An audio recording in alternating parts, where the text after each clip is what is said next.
When the young adventure blogger set out to explore hidden channels in the Florida Everglades, her camera was rolling, but she never made it back to shore. 12 months of desperate searches turned up nothing, as if the swamp had swallowed her whole. Until a weathered crab fisherman pulled his trap from waters where the Everglades currents meet the open Gulf and found evidence that would point investigators toward a horrifying possibility.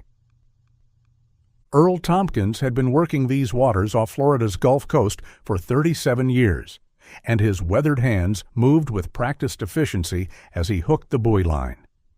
The morning sun blazed overhead, turning the ocean surface into a sheet of hammered gold.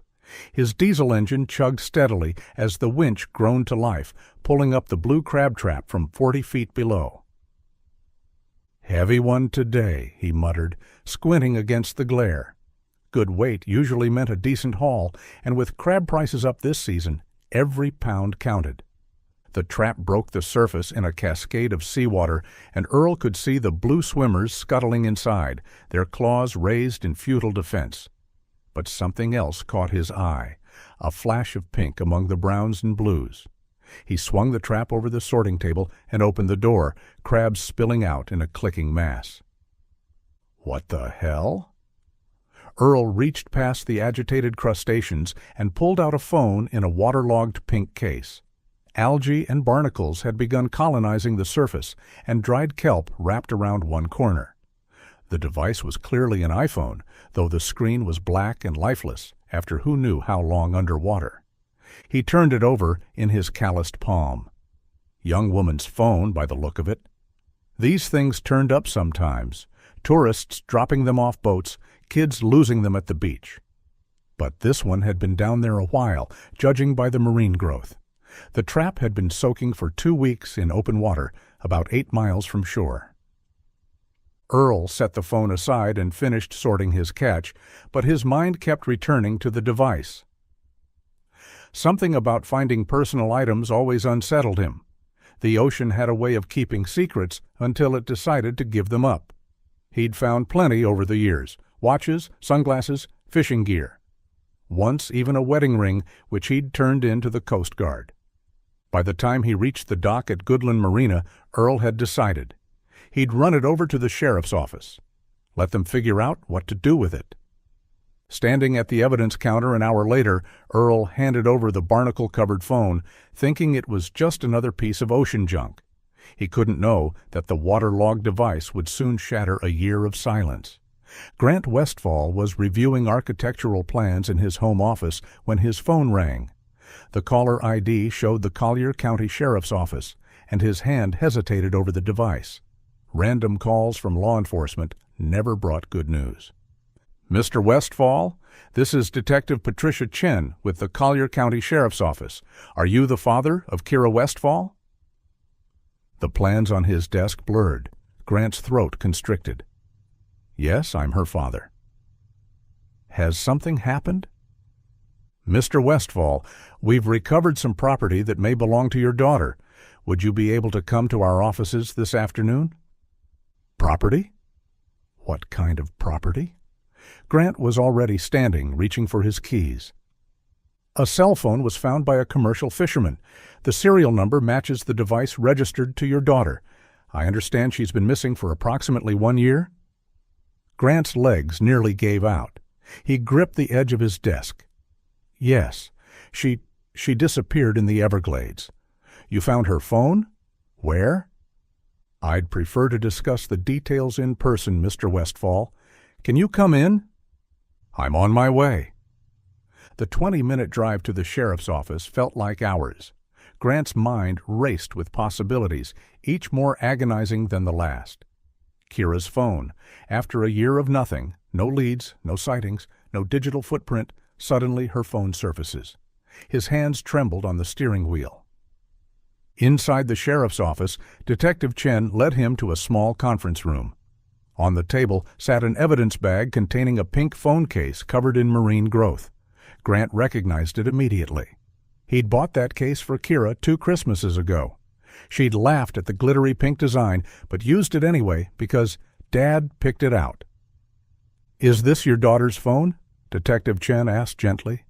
Grant nodded. unable to speak. Mr. Westfall, the phone was recovered from a crab trap approximately 8 miles offshore in about 40 feet of water. Our technical team was able to extract some data despite the water damage. There are videos on here from the day your daughter disappeared. She turned a laptop toward him. These are the last recordings. I should warn you, they may be difficult to watch. Grant saw his daughter's face fill the screen, alive and vibrant. She was in her kayak, blonde hair catching the late afternoon sun, her voice bright with excitement as she narrated for her vlog. "Hey, adventure seekers, I'm out here in this incredible backcountry channel that some locals at the bait shop told me about. They said this is where the big tarpon hide, completely untouched by tourist traffic. Can you believe this place?" The timestamp read 4:47 p.m., less than an hour before she was supposed to meet Jenna back at the launch. Grant watched his daughter paddle through the mangrove-lined waterway, her camera capturing the pristine wilderness. She was alone, just as Jenna had told the police.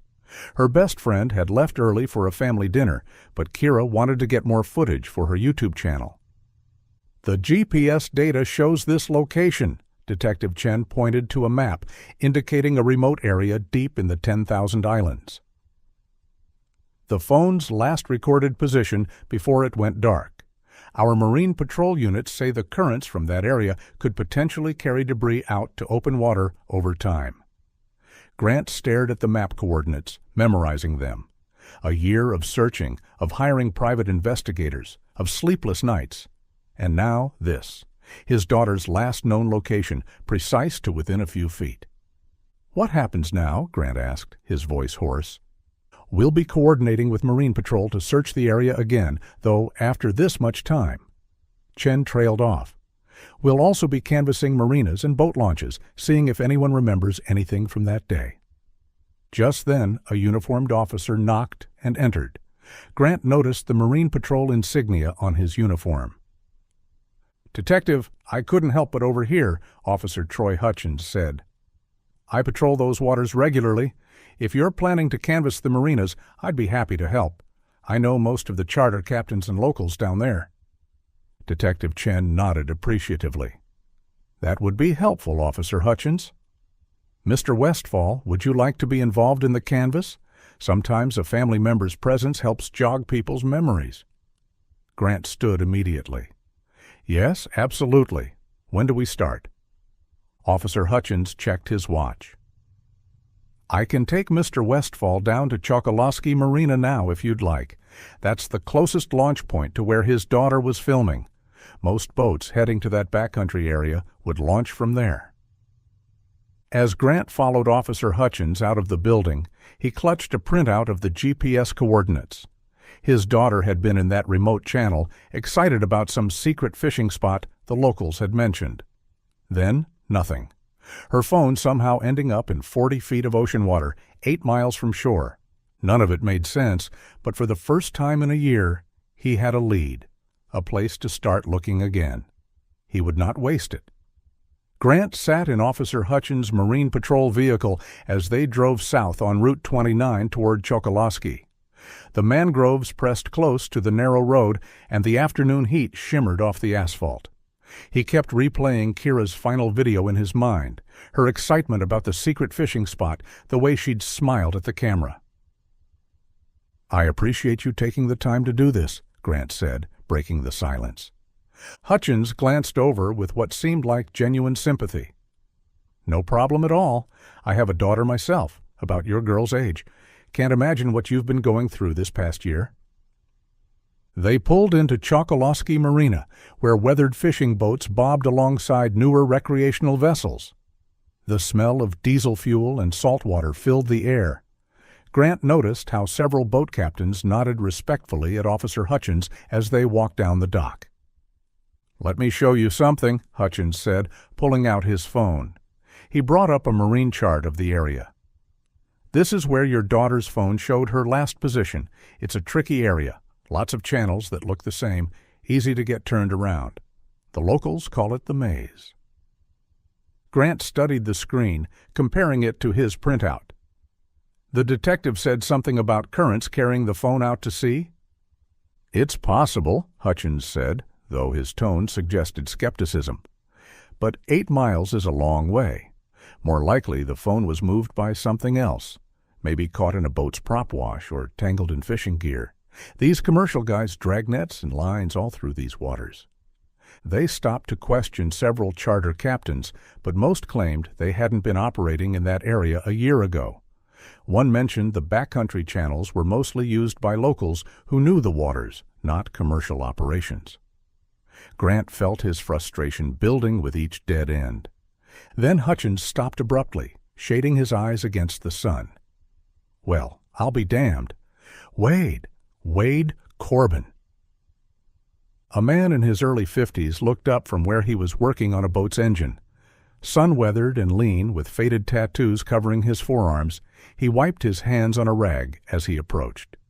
Grant noticed the boat's name painted on the stern. Second Chance. "Troy," Corbin said with an easy smile.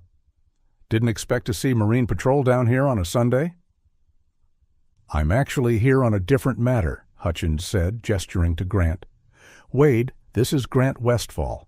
His daughter went missing in the backcountry about a year ago. Grant, Wade here is one of the most experienced captains working these waters. Been fishing the 10,000 Islands for, 20 years?" 23, Corbin corrected. He extended a grease-stained hand to Grant. "Sorry to hear about your daughter, sir. These waters can be unforgiving." Hutchins pulled out his phone again. "Wade, take a look at these coordinates. Ring any bells?" Corbin studied the screen, his brow furrowing. "That's way back in the maze. Tricky spot. Good fishing if you can find it, but most folks don't venture that far back." He looked at Grant with what appeared to be genuine curiosity. "Your daughter was a fisherman?" "A blogger," Grant said. "She ran a YouTube channel about Florida outdoor adventures. Someone at a bait shop told her about a spot where big tarpon hide." "Ah," Corbin nodded knowingly. "Yeah, the old-timers sometimes share those secret spots with pretty girls. Trying to impress them, you know." He paused, seeming to consider something. "You said her phone just turned up?" Grant explained about the crab fisherman's discovery. As he spoke, he noticed Corbin exchanging a quick glance with Hutchins, though he couldn't read the meaning. 8 miles offshore in a crab trap," Corbin repeated slowly. "That's something. You know, the currents back in those channels are strange, spring tides especially. I've seen stuff get sucked out from the backcountry and end up in the Gulf. Found a kayak paddle once, 15 miles from where the owner lost it." "Is that what you think happened?" Grant asked eagerly. "The phone got pulled out by currents?" Corbin shrugged. "It's the only thing that makes sense, unless ... He trailed off, shaking his head. "Unless what?" "Nothing, just thinking out loud." Corbin seemed to come to a decision. "Listen, Mr. Westfall, I feel for you, I really do. How about this? I'm not booked tomorrow morning. Why don't I take you out there? We can retrace those waters, maybe search some areas the official crews might have missed." Grant's heart leaped. "You'd do that?" "Sure. I know those channels like the back of my hand. Maybe we'll spot something everyone else overlooked." Corbin glanced at Hutchins. "That is, if Marine Patrol doesn't have any objections?" Hutchins actually smiled. "I think that's a great idea. Wade knows those waters better than our patrol boats. If anyone can help you understand what might have happened out there, it's him." They arranged to meet at 7 the next morning. Corbin wouldn't accept any payment, insisting it was the least he could do for a fellow father. As Grant walked back to Hutchins' vehicle, he felt a mix of hope and apprehension. Finally, someone who actually knew the area where Kira had vanished. "Good man, Wade," Hutchins said as they drove away. "He's helped us out a few times over the years, knows things about these waters that aren't on any chart." "He seems very knowledgeable," Grant agreed, watching the marina recede in the side mirror. "Oh, he is. If your daughter ran into any trouble out there, Wade would know the likely scenarios. Weather patterns, current flows, dangerous spots where someone could get into trouble." Hutchins paused at a stop sign. Fair warning, though. After a year, he might find things you're not prepared to see. Grant's jaw tightened. I need to know what happened to her. Whatever it is? Hutchins nodded slowly. I understand. Just prepare yourself. The Gulf doesn't usually give back what it takes. The fact that the phone surfaced at all is unusual. They drove the rest of the way in silence. Grant stared out at the endless sawgrass prairie, thinking about tomorrow's search with Captain Corbin.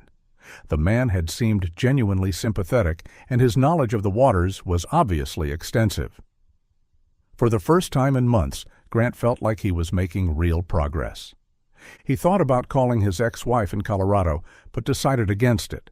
She'd moved on, remarried, tried to forget. The weekly therapy sessions had helped her find closure, she'd said. But Grant couldn't let go, not without answers. As Hutchins dropped him back at his car at the sheriff's office, the officer handed him a business card. My personal cell's on there. If you need anything or if Wade finds something tomorrow, call me directly. I'll make sure the right people know about it. Grant thanked him and headed home to prepare for tomorrow's search. He'd need water, sunscreen, maybe some sandwiches.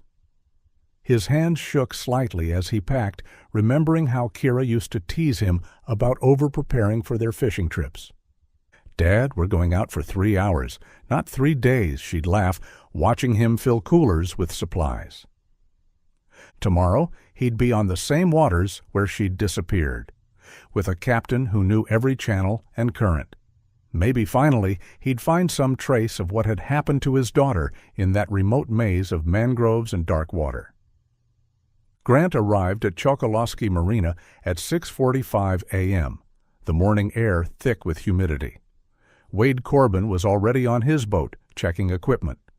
The Second Chance was a 28-foot center console built for serious offshore work with twin outboards and a sturdy T-top. "Morning, Mr. Westfall," Corbin called out.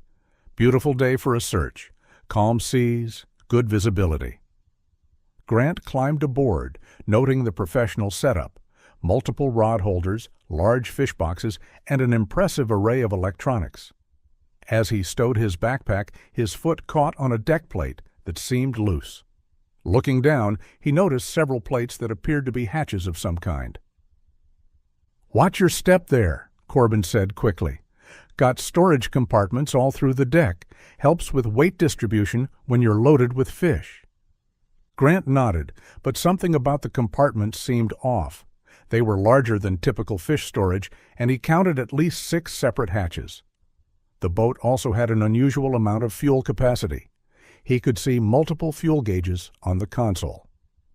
"That's a lot of fuel tanks," Grant commented as Corbin started the engines. "Need it for the long runs," Corbin explained easily. "Sometimes I'm out for 12, 14 hours. Can't risk running dry 20 miles from shore." He gestured to a cooler. "Grab some water bottles for us. Going to be hot out there."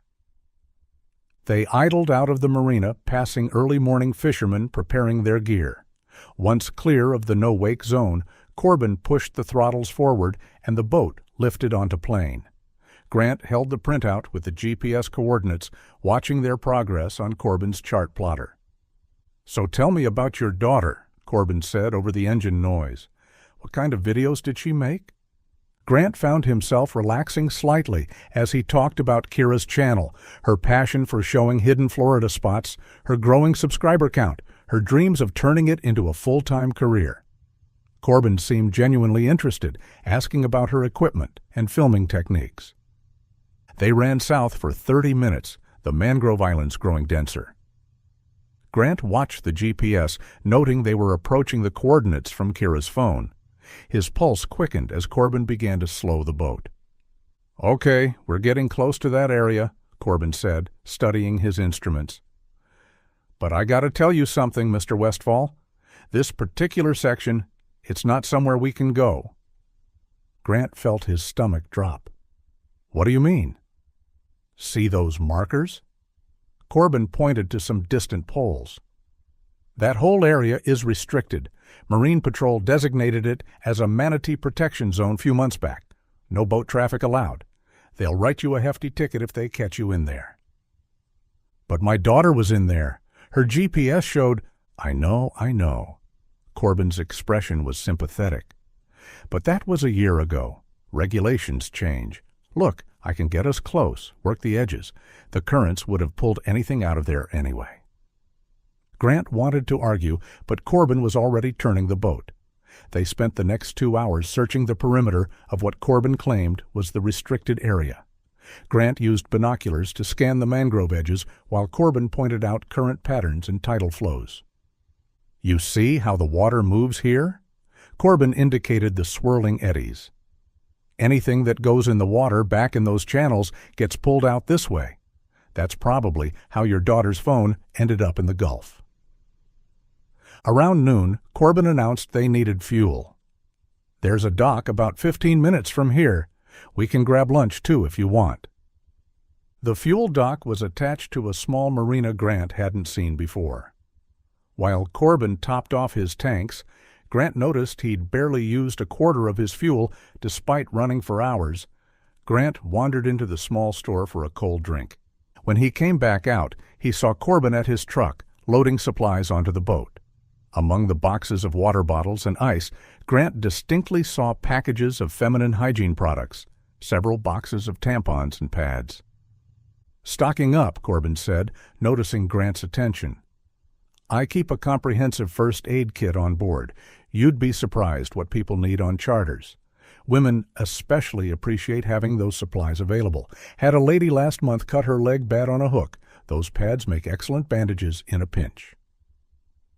It was a reasonable explanation, but something about it felt rehearsed.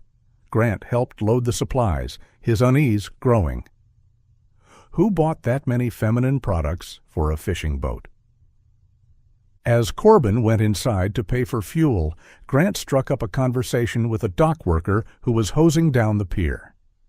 "You know Captain Corbin well?" Grant asked casually. The young man glanced around nervously. "Wade? Yeah, he's here pretty regular." "Seems like a good captain, thinking about booking a charter with him." The worker's expression shifted slightly. Yeah, he knows the water's real good." He lowered his voice. "Just so you know, he's got friends, Marine Patrol guys. They look out for him, if you know what I mean. His boat never gets inspected, never gets stopped." Before Grant could ask more, Corbin emerged from the store. The dock worker quickly busied himself with his hose, avoiding eye contact. On the ride back to Chokoloskee, Grant's mind churned. Hidden compartments that seemed too large for fish, excess fuel capacity, feminine hygiene products in bulk, friends in Marine Patrol who ensured his boat was never inspected. Each detail by itself could be explained away, but together they painted a troubling picture. "You're quiet," Corbin observed as they entered the marina. "Just thinking about my daughter," Grant said, which was partially true. "I understand. Listen, I wish we could have gotten into that restricted area, but I can't risk my captain's license. You understand, right?" "Of course," Grant lied. As they tied up at the dock, Corbin helped Grant gather his belongings. "I hope this gave you some closure at least. Understanding how the currents work, how her phone could have traveled, sometimes the not knowing is the worst part." Grant thanked him for the trip, his mind already racing ahead. That restricted area story felt wrong. He'd seen no signs, no markers indicating a manatee zone. And Corbin's reluctance to enter the exact coordinates where Kira had been filming seemed too convenient. Walking to his car, Grant made a decision. He'd rent a small boat tomorrow, maybe from a different marina. Tell them he was a tourist wanting to explore. He needed to see that GPS location for himself, restricted or not. His phone buzzed with a text from Officer Hutchins. "How did the search go?" "Any luck?" Grant hesitated before responding. "No luck." Captain Corbin was very helpful, though. "Thank you for the recommendation." He didn't mention his suspicions. Not yet. But as he drove home, Grant couldn't shake the feeling that Corbin's helpfulness was hiding something else entirely.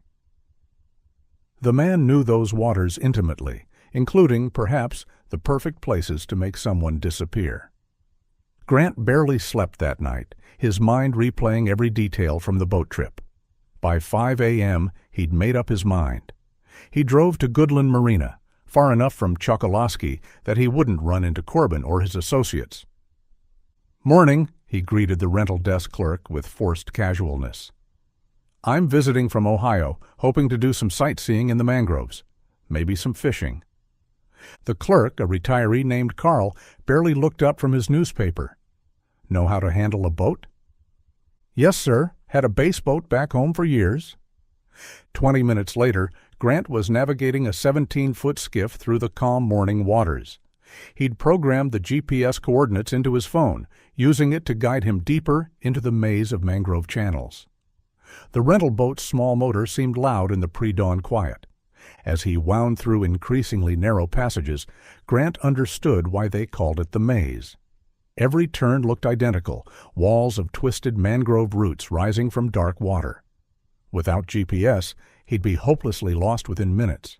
The coordinates led him into a particularly remote channel, barely wide enough for 2 boats to pass.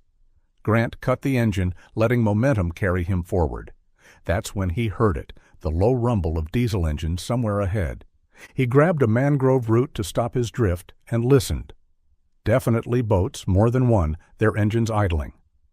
Grant tied off to a branch and climbed carefully onto the mangrove roots, his boat shoes slipping on the wet bark.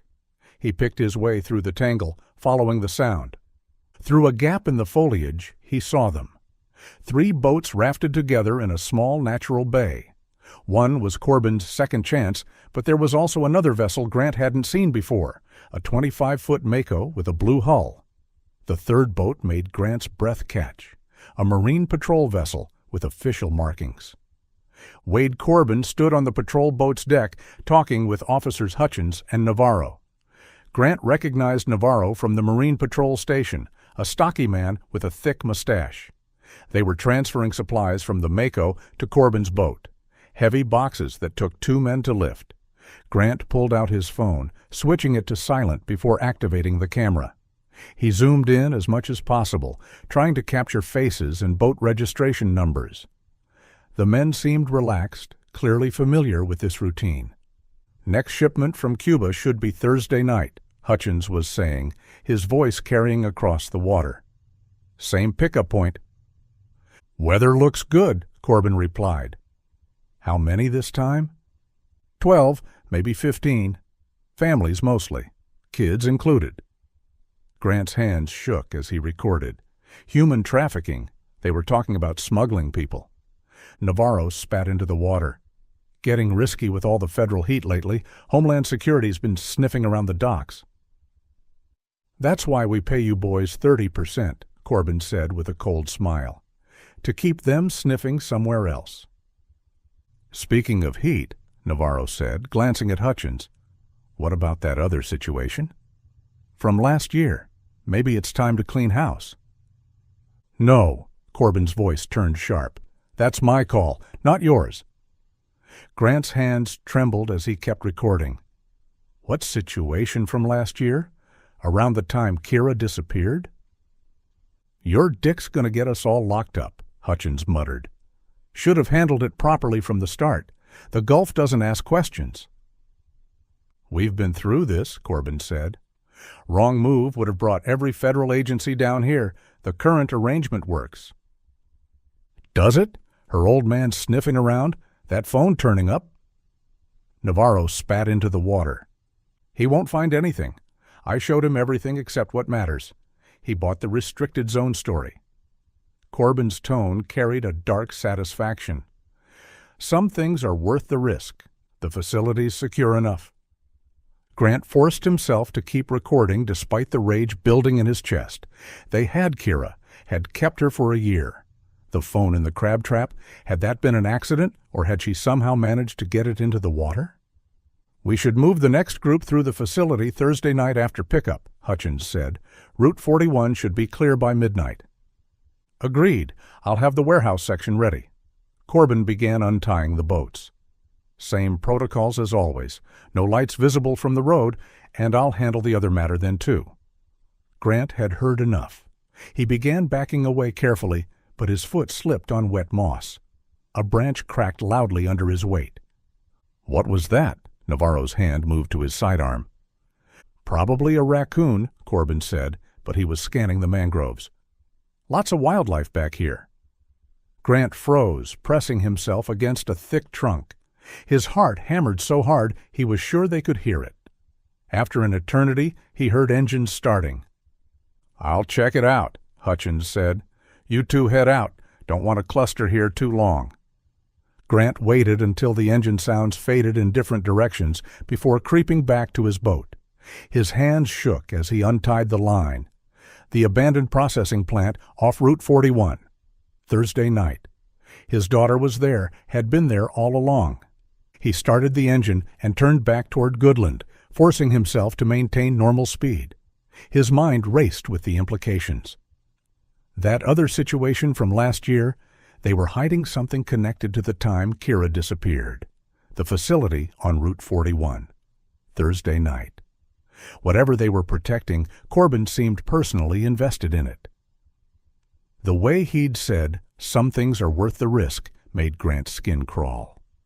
The trafficking operation explained everything: the hidden compartments, the extra fuel for long runs to Cuba, the Marine Patrol protection.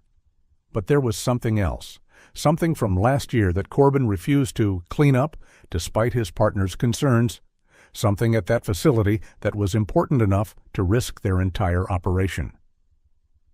Grant checked his phone. The video was there, shaky but clear enough. Faces, voices, boat numbers, evidence of human trafficking, but also hints of something more, something connected to when Kira vanished. As he entered Goodland Marina, Grant made a decision. He had family in Miami. His brother-in-law Blake was a DEA agent, federal authority, outside the local network. It would take time to mobilize federal resources, but at least Blake could be trusted. But Thursday was only 3 days away. If they were planning to handle the other matter, then, if they were going to clean up whatever loose end they'd left from last year, he might lose any chance of finding out what really happened to Kira. Grant tied up the rental boat, his mind already planning. He knew where the old fish processing plants were along Route 41, abandoned complexes from when the commercial fishing industry was bigger. He'd scout them carefully, find which one they were using, find out what they were hiding from last year. The smart move was to wait for Blake and federal backup, but smart wasn't what got results. Smart was what had left him with no answers for a year while he'd trusted the authorities and followed proper channels. Grant wouldn't make that mistake again. Grant spent the afternoon researching Route 41 using satellite imagery and old business directories. The Tamiami Trail had several abandoned fish processing facilities from the 1970s and 80s when commercial fishing was booming. Most were demolished, but 3 structures remained standing east of Collier Seminole State Park. He drove out as evening approached, taking note of each location. The first 2 were visible from the road. Collapsed roofs and graffiti-covered walls made them unlikely hideouts. But the third sat a quarter-mile back from the highway, accessed by an overgrown service road. A rusted chain blocked the entrance, a faded "No Trespassing" sign hanging from it. Grant parked at a roadside picnic area and hiked through the sawgrass, approaching the facility from the back. The building was larger than he'd expected, a main processing floor with attached warehouse space and several smaller outbuildings. Unlike the others, this one showed signs of maintenance.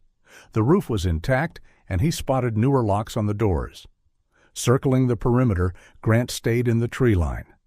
Through a gap in the boarded windows, he glimpsed light inside, just a faint glow, but definitely artificial. His pulse quickened. This had to be it. He found a vantage point behind a cluster of palmetto bushes and settled in to observe. As darkness fell, the facility remained quiet. No vehicles, no movement. But that interior light never wavered. Someone was maintaining this place. Grant was photographing the building when his phone vibrated. Unknown number. Against his better judgment, he answered. "Hello?" Silence for a moment, then heavy breathing. A whispered voice, hoarse and desperate. "Daddy?" His heart stopped. "Kira? Kira, is that you?" "They said you were looking—" Her voice broke off in a sob. "I'm sorry. I'm so sorry. I tried to—" The line went dead. Grant's hands shook as he tried to call back. The number was already disconnected. He stared at the processing plant with new urgency. She was in there. His daughter was right there, close enough that she somehow had access to a phone. He started toward the building but stopped himself. Charging in alone would be suicide. He didn't know how many people were inside, didn't know the layout. And that call? Had Kira stolen a phone, or had they let her call? Was it a trap? Grant retreated to his car and immediately called Blake in Miami. "Grant?" "It's almost midnight." "What's wrong?" "Blake, I've found her. Kira's alive. They've had her this whole time." The words tumbled out as Grant explained everything: the boat discovery, the trafficking operation, the phone call. "Jesus Christ," Blake breathed. "Grant, listen to me. Do not go in there alone. I can have a tactical team there by morning. Thursday night they're moving her. That's tomorrow. If they relocate her—" "I understand, but if you go in there and get yourself killed, you can't help her. Send me everything you have, the video, the coordinates, all of it. I'll call in every favor I have. We'll get a team mobilized." Grant agreed reluctantly and spent the next hour uploading evidence to Blake's secure email. As he drove home, constantly checking his mirrors for surveillance, his phone rang again. This time it was a number he recognized: Officer Hutchins. "Mr. Westfall? Sorry to call so late. I wanted to check how you're doing after the search with Captain Corbin." Grant gripped the wheel tighter. "I'm fine, just processing everything." "Good, good. Listen, someone reported seeing you out by the old highway tonight. Said you were taking pictures of abandoned buildings? That true?" Ice ran through Grant's veins. They knew. I couldn't sleep. Thought a drive might help. Those old buildings are interesting. I'm an architect." "Ah, that makes sense." Hutchins' tone was friendly, but Grant heard the edge beneath it. "Just be careful out there. Lots of dangerous areas off the beaten path. Homeless camps, drug activity. Wouldn't want you getting hurt poking around where you shouldn't." "I appreciate the concern." "Also, about that restricted area Captain Corbin mentioned, the one near where your daughter went missing. Turns out we're lifting those restrictions tomorrow for maintenance work. If you wanted to take another look with someone who knows the waters, I'd be happy to escort you. Maybe noon?" Grant's mind raced. An invitation or a trap? "That's very generous. Let me check my schedule and get back to you." "Sure thing. But Mr. Westfall, this might be your only chance to see that exact spot. After tomorrow, who knows when the area will be accessible again." The threat was barely veiled. "Come with us tomorrow or lose your chance forever." Grant managed to keep his voice steady. "I understand. I'll let you know first thing in the morning." "You do that. Have a good night, Mr. Westfall. And remember, these waters are dangerous. People disappear out here all the time. Even experienced locals sometimes vanish."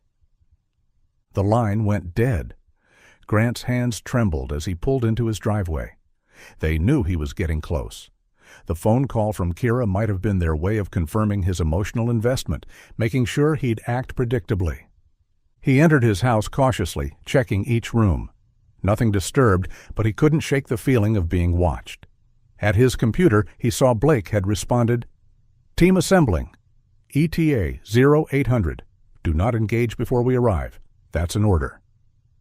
8 in the morning. But Hutchins wanted him at noon, and they were moving operations Thursday night. The timeline was tightening like a noose. Grant paced his living room, Kira's voice echoing in his mind. "I'm sorry. I'm so sorry." What did she have to be sorry for? What had they made her do? He looked at the clock. 2 a.m. 6 hours until Blake's team arrived. He could wait, should wait. It was the smart play. But then he thought about Kira in that facility, knowing her father was looking for her. Would they punish her for that phone call?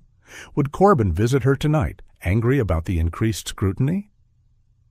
Grant went to his closet and pulled out his old hunting knife, the one his father had given him decades ago. He'd never been a violent man, never been in a real fight. But for Kira, he'd become whatever he needed to be. 6 hours.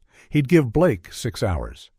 But if something happened before then, if he saw them moving her, if he heard her scream, all bets were off. He sat by the window, watching the street, the knife heavy in his lap. Somewhere out there, men were making plans to move his daughter, to make her disappear forever. Not if he could help it, not again. Grant watched the clock crawl towards 6 a.m., every minute an eternity. Blake had texted updates throughout the night, team assembled, equipment loaded, en route from Miami. Just 2 more hours. Then his phone buzzed, a multimedia message from an unknown number. The image that loaded made his blood freeze. Kira, photographed in what looked like a concrete room. Her face was gaunt, hair matted, bruises visible on her arms. Fresh bruises. Someone's hand gripped her shoulder, forcing her to look at the camera. Her eyes were wide with terror. The accompanying text read, "Every hour you delay costs her. Come alone now, or we relocate." Grant was in his car before rational thought could stop him. 2 hours was too long. They were hurting her because of his investigation. Every second he waited meant more pain for his daughter. He drove toward the processing plant, calling Blake's number, straight to voicemail. Grant left a frantic message with the location, then tossed the phone aside. He couldn't wait. The service road to the facility was unguarded. Grant parked behind a stand of Brazilian pepper trees and approached on foot. Dawn was breaking, casting long shadows across the crumbling parking lot. No vehicles visible, but fresh tire tracks marked the dirt. He circled to a loading dock where a metal door stood slightly ajar. His heart hammered as he slipped inside. The air reeked of mold and something worse, human waste and fear. The main processing floor was a vast cave of rusted machinery and concrete. Makeshift partitions had been erected, creating smaller spaces. Grant heard voices somewhere deeper in the building and moved toward them, knife in hand. Through a doorway, he glimpsed the warehouse section. Mattresses lined the floors. Chains and shackles were bolted to support pillars. This wasn't just a way station, it was a holding facility. How many people had they kept here? A sound made him turn. Soft crying from behind a steel door marked cooler storage. Grant tried the handle, locked, but the crying grew louder. "Kira?" he whispered. The crying stopped, then, barely audible, "Daddy!" Grant's hands shook as he examined the lock, a heavy padlock, too strong for his knife. He looked around frantically for something to break it with. Well, right on schedule. Grant spun to find Wade Corbin standing 10 feet away, a pistol casual in his hand. The captain looked freshly showered and calm, like this was just another morning at the office. "Had a bet with Troy about whether you'd wait for backup or come charging in. I won." Corbin smiled coldly. "Fathers are so predictable." "Let her go," Grant said, gripping his knife tighter. "The FBI knows everything. They're on their way." "Are they? Then I guess we better hurry." Corbin gestured with the gun. "Drop the knife. Kick it over here." Grant hesitated, then complied. The blade skittered across the concrete. "Kira's phone turning up was unfortunate," Corbin continued conversationally. "She managed to hide it for 3 days after we grabbed her. Sneaky little thing. Thought she'd dropped it in the water during our initial disagreement. Imagine my surprise when Earl found it in his trap." "You monster! She's just a young woman." "She was in the wrong place at the wrong time.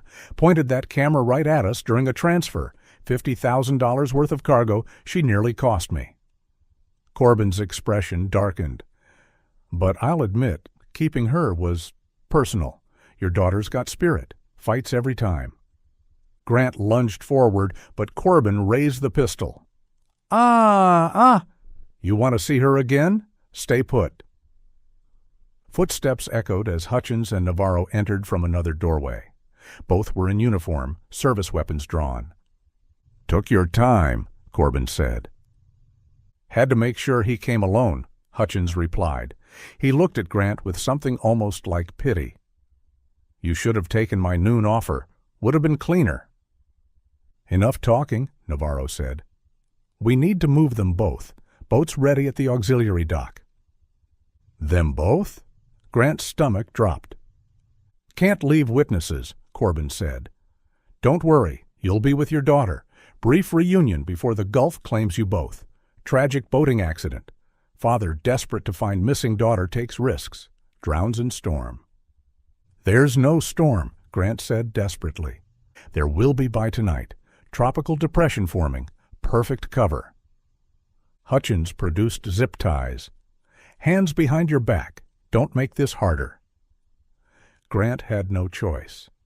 As Hutchins secured his wrists, Navarro unlocked the cooler door.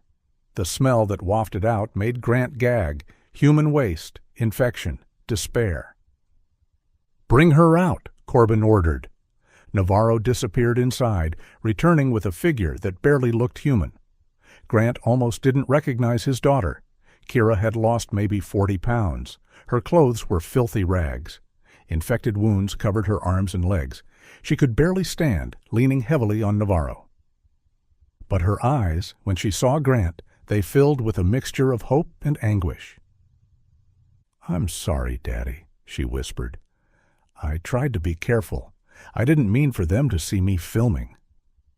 "It's not your fault, baby. None of this is your fault." "Touching," Corbin said. "Move them to the boat. We'll take them out past the shelf. Weight them properly this time." They were marched through the warehouse section. Grant counted at least 20 mattresses, some with personal items still scattered around them. A child's doll, women's clothing. These men had destroyed so many lives. "How many?" Grant asked. "How many people have you trafficked through here?" "Does it matter?" Hutchins said. "Supply and demand. People pay 30 grand to get here from Cuba. We provide the service. Usually goes smooth." "Until bloggers stick their noses where they don't belong," Navarro added. They reached a hidden dock where a go-fast boat waited, built for speed and stealth. As they forced Grant aboard, he spotted something that gave him hope. His phone, forgotten in his pocket, was still recording. The video Blake needed. But hope died as Hutchins noticed the bulge. "Check his pockets." Navarro found the phone and held it up. He was recording. Jesus, Wade, he could have transmitted. "Relax," Corbin said, taking the device. "No signal out here. We'll dispose of it with them." They shoved Grant into the boat's small cabin where Kira was already huddled. She immediately pressed against him, shaking. "I'm here," Grant whispered. "I'm here now." Through the cabin window, he watched Corbin start the engines. Hutchins and Navarro cast off lines. In minutes, they'd be in open water. No witnesses, no evidence, just another tragedy in the Gulf. Grant tested his zip ties, but they were police-grade, impossible to break. Beside him, Kira's breathing was labored, rattling in her chest. A year of captivity had broken her body, but as she looked at him, he saw the fighter still there. "Dad," she whispered. "The other girls? There are others." "I know, baby, I know." The boat lurched as Corbin gunned the engines. They were leaving. Grant's last hope, Blake's team, was still at least an hour away.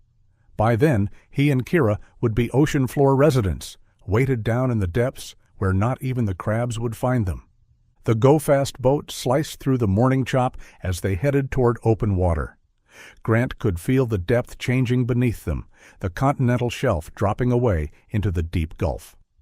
Through the cabin's salt-hazed window, he watched Corbin at the helm, Hutchins beside him studying a GPS. "Another 10 minutes to the drop zone," Hutchins called over the engine noise. Navarro appeared in the cabin doorway, checking on his prisoners. Grant noticed the officer's holster was unsnapped, hand resting on his service weapon. These men had done this before. They knew the routine. Beside him, Kira's breathing grew more labored. She leaned against his shoulder, and he could feel the fever radiating from her skin. Whatever infections she'd developed in that hellhole were winning. "Stay with me, baby," Grant whispered. "I tried to escape," she said weakly. "So many times, but they always caught me. The chains.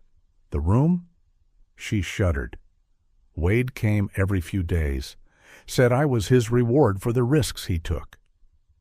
Grant's rage burned white-hot, but he forced it down.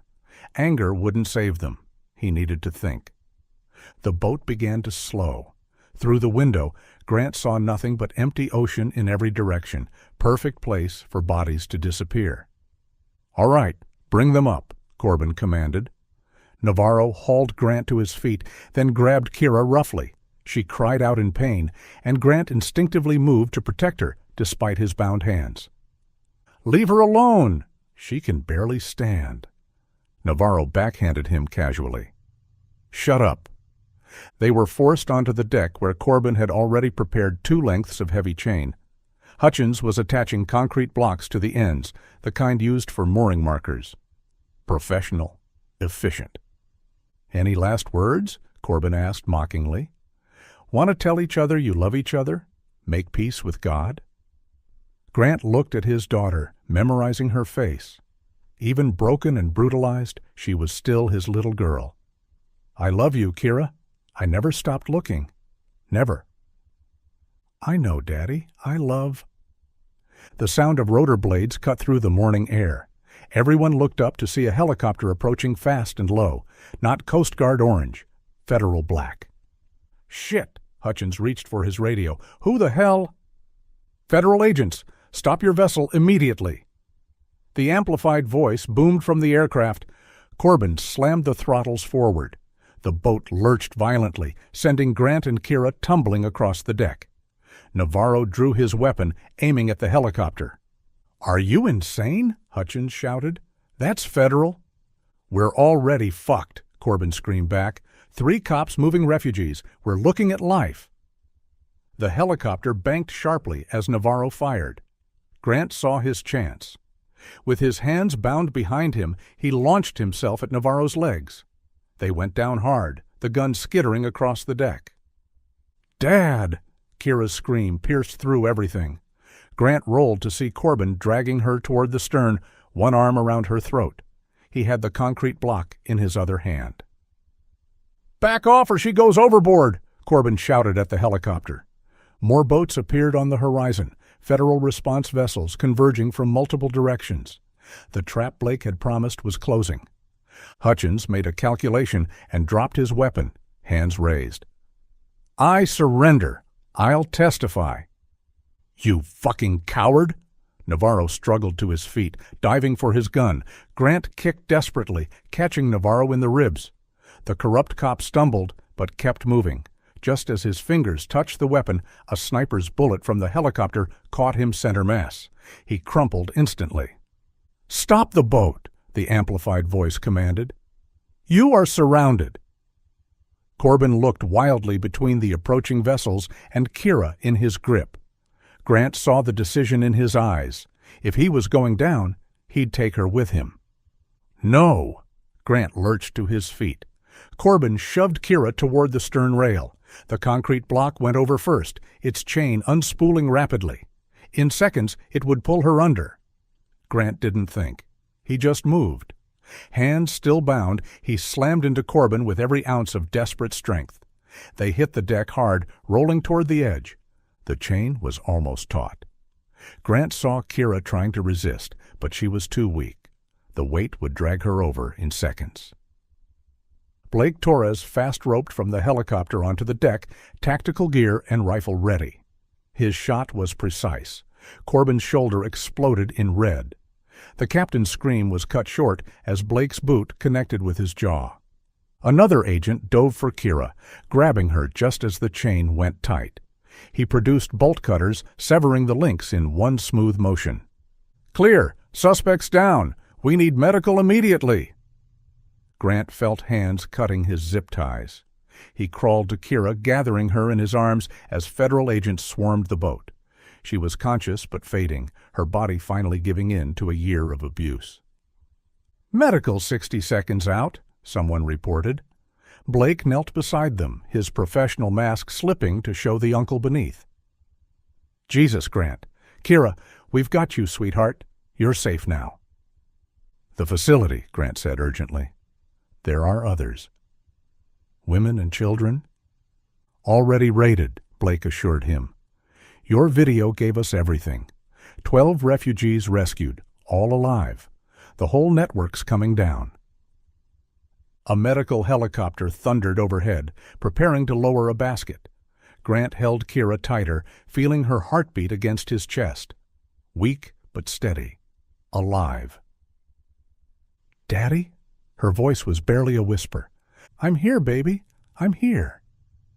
The nightmares, they said no one was looking anymore. "I never stopped. Not for one day." Hutchins sat in federal custody, already spilling everything he knew. Corbin writhed on the deck as medics worked on his shoulder. His reign of terror finally ended. The man who'd kept Grant's daughter as a personal toy would never touch her again. As the medical team prepared Kira for transport, she gripped Grant's hand with surprising strength. "Don't leave me," she pleaded, reverting to the little girl who used to be afraid of the dark. "Never again," Grant promised. "Where you go, I go." The rescue basket lifted them together toward the medical helicopter. Below, the go-fast boat swarmed with federal agents. Evidence teams were already documenting everything. In the distance, more helicopters converged on the shoreline. The processing plant, the marina. Every location from Grant's desperate investigation was being raided simultaneously. Blake had mobilized an army. As they rose into the morning sky, Grant looked down at the boat where he'd almost lost everything. The chains and concrete blocks meant for him and Kira lay abandoned on the deck, monuments to what nearly was. But they'd survived. Against all odds, through a year of hell, his daughter had held on long enough for him to find her. The nightmare was over. The healing could finally begin. The fluorescent lights of Naples Community Hospital's ICU cast harsh shadows across Kira's face. Grant hadn't left her bedside in 18 hours, watching the steady rise and fall of her chest. IVs delivered antibiotics for the multiple infections ravaging her body. Malnutrition had stolen 43 pounds from her frame. The psychological evaluation would come later, but the physical damage alone was staggering. Blake Torres entered quietly, his DEA badge clipped to his belt. "She's stable?" For now. Grant didn't look away from his daughter. "The doctors say it'll be a long recovery, months, maybe years." "She's strong, like her old man." Blake pulled up a chair. "Corbin's talking, full confession from his hospital bed. Turns out he's more afraid of Cuban cartel retaliation than federal prison." "Tell me." The operation was moving 15 to 20 refugees per trip at $30,000 a head. That's $450,000 gross, split between Corbin, the 2 cops, and their Cuban partners. Been running for 3 years. Grant's jaw tightened. And Kira? Wrong place, wrong time. She paddled into that channel just as they were transferring a boat full of refugees. Had her camera pointed right at them. Corbin saw the red recording light. He rammed her kayak, knocked her into the water. During the struggle, her phone fell out of her pocket, but she managed to grab it before he subdued her, hid it in her clothing. The phone that ended up in the ocean. Blake nodded. She kept it hidden for 3 days, but the battery was already nearly dead from filming all day. It died within hours of her capture. No chance to call for help. She kept the dead phone hidden anyway, hoping somehow it could still help. On the 3rd day, when they were moving her to a more secure room, she knew it was now or never. Managed to throw it into a drainage canal behind the facility during the transfer. Probably hoping someone would eventually find it, trace the GPS data from her last videos. The canal connected to a tidal creek. Phone got swept out to sea over the months. Grant finally looked at his brother-in-law. Pure chance that fisherman found it. 1 in a million, but it was enough? Blake's expression darkened. Corbin admitted he kept her for personal reasons, said killing her would bring too much federal heat, but that was just his excuse. The sick bastard had been assaulting her regularly. Hutchins and Navarro knew, but looked the other way because Corbin was the Cuban connection. A soft sound from the bed made both men turn. Kira's eyes were open, unfocused from the pain medication, but aware. "Dad?" Grant took her hand gently. "I'm here, sweetheart. You're safe. You're in the hospital." "The others? The women and children?" "All rescued," Blake assured her. "Every single one. They're safe now." Tears leaked from Kira's eyes. "I tried to help them, shared my food sometimes, but I couldn't." "You survived," Grant said firmly. "That's what matters. You survived long enough for me to find you." Blake's phone buzzed. He checked it and stood. "Federal prosecutors here. Corbin and Hutchins are both pleading guilty in exchange for testimony about the Cuban connections. They're looking at 25 to life. Would have been death penalty if Navarro had survived." He squeezed Grant's shoulder. "I'll handle the legal stuff. You focus on her." After Blake left, Grant studied his daughter's hollow face. The vibrant adventure blogger was gone, replaced by a survivor of unimaginable trauma. But she was alive. Everything else could be rebuilt. "I'm sorry I took so long," he whispered. Kira's fingers tightened weakly around his. "You found me. That's all that matters. I'm never leaving you again. Whatever you need, however long it takes, we'll get through this together." She managed the ghost of a smile, the first he'd seen. Together. Grant settled back in his chair, their hands still linked. Outside the window, the sun was setting over the Gulf, painting the sky in shades of redemption. Somewhere out there, federal agents were still processing evidence, building cases, ensuring justice. But in this room, a father and daughter began the long journey home.